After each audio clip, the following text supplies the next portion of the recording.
Ano po ba magandang coating para sa glossy gray? Well, ang coating naman kahit anong kulay, mapa-dark, mapa-light color, it's okay as long as it is legit.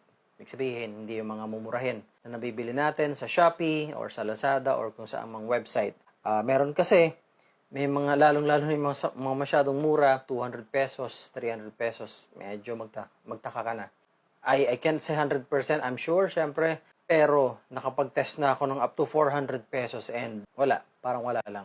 Okay? Para ka lang naglagay ng kung ano man. Baka nga mas maganda pa yung ceramic coating spray natin eh. Sabi ni Kaarong Ira Jane, do you recommend po ang DIY ceramic coating sa mga walang budget? Okay. So, sabi ko sa kanya, I really would not recommend DIY ceramic coating. Lalo kung newbie ka, pero kung may ano ka naman na, kung may experience ka naman sa detailing or nag-research ka na medyo nakakapakapa mo na yung proseso, then I guess, yeah, go ahead.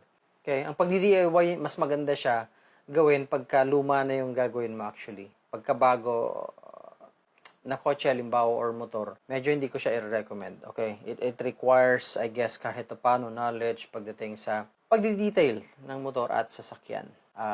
Ayun, mas mabuti siguro gamitan mo na lang ng ating ceramic coating spray. Mas okay pa yan. Ayun, very safe. Spray lang yon, apply mo lang sa towel, apply mo lang sa applicator, kahit yung cotton, tapos patuyuin mo ng 1 to 2 minutes, tapos i-buff mo lang. So, Ginoo, ganda nun. Okay, well, I guess that's it muna, guys. At